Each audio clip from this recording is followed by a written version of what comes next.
From the time I was about 12, 17 years old, I lived in what I believe was a haunted house. I've never had experiences like I had in that house since moving out. A few specific memories come to mind.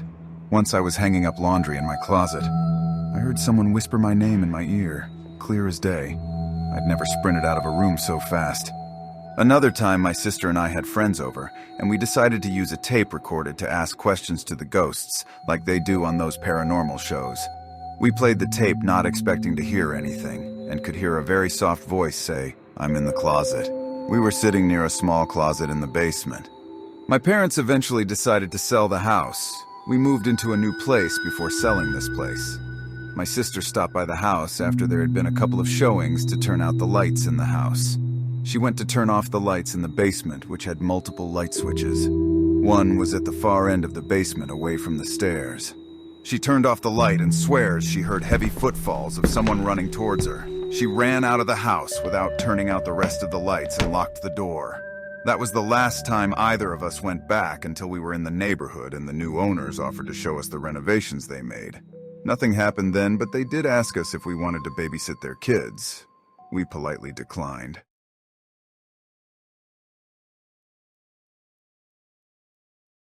I don't believe in the supernatural today, but I used to. Anyway, so there I was, a 7-year-old kid in rural Utah. I was staying the night at my grandparents' house on Main Street. I didn't want to sleep, so around midnight I went down into the basement. I took my Matchbox cars and played Night City with my glowing better blocks. I had this little metropolis going on when my uncle came down to play with me. Should I mention my great-uncle died when I was 2? Well, he did. Anyway, my great-uncle and I played Night City for a good hour. I remember it like it was yesterday. He drove the Lincoln because that was his favorite car. Anyway, it got late. He had to leave so he wouldn't miss his train. He left. I went to sleep. The next morning, I asked when Uncle was coming back to play again. My grandparents were slightly offended that I bought it up. They hadn't seen him since before I was born and wanted nothing to do with him. He was the black sheep of the family. I said him and I played cars and showed them the car that he drove in our city. They were uncomfortable with this and chalked it up to my imagination. I never met my uncle. Again, he died when I was 2. Over the years since then, I've learned that he drove both a train, for Union Pacific, and a Lincoln MKV-IA.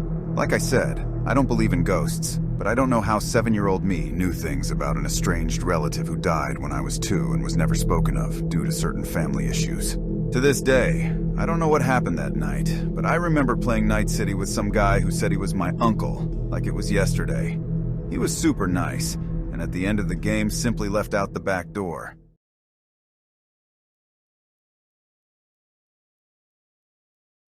My boyfriend and I were in our house, eating dinner. Our front door was open and the screen door was closed. We heard the screen door swing open and slam shut. We both went to the living room, then out onto the front porch. As soon as we went outside, we were hit by a thick, cloying, floral, sweet smell. It smelled like funeral flowers, if you've ever smelled that scent before. Just overwhelmingly strong and concentrated right in front of our house. We both felt kind of creeped out, so we went back into the house into our bedroom. I sat on the edge of our bed, which faced the hallway, and one of our dogs came and hopped onto my lap. My boyfriend and I were speculating about what the door slamming and the smell was all about. I was looking straight ahead into the hall during a lull in the conversation, and I saw a dark shadow pass down the hall, go past our bedroom door, and into another room at the end of the hall. It was just tall, vaguely human-shaped, and solid black, like the area where it was somehow just had all the light sucked out of it and you couldn't see through it. Our dog saw it too.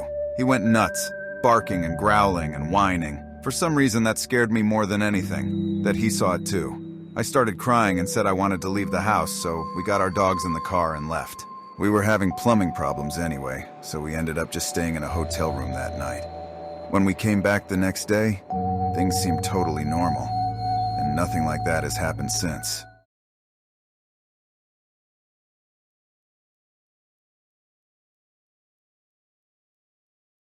This one time when I was little, I was laying in bed with my right ear buried in my pillow. I'm suddenly jolted awake by this roar that sounded like it was going directly into my right ear.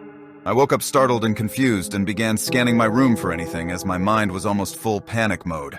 When I looked to my right, I saw this little boy standing next to me. He was glowing blue, but that wasn't the first thing I noticed about him, actually. He looked sad, and I remember feeling bad for him. After a minute, I tried to lean closer to him and even muttered out a faint, "Hey," but as I did, he disappeared. A few days later, I told this story to my mother, who then informed me that the people who owned the house before us had a son who died when he was 5 in a car accident. However, it wasn't near the house.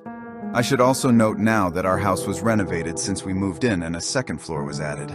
My current theory is that the boy finally found his way back home and realized that his old home was gone. He came to me because I was the new boy of the house.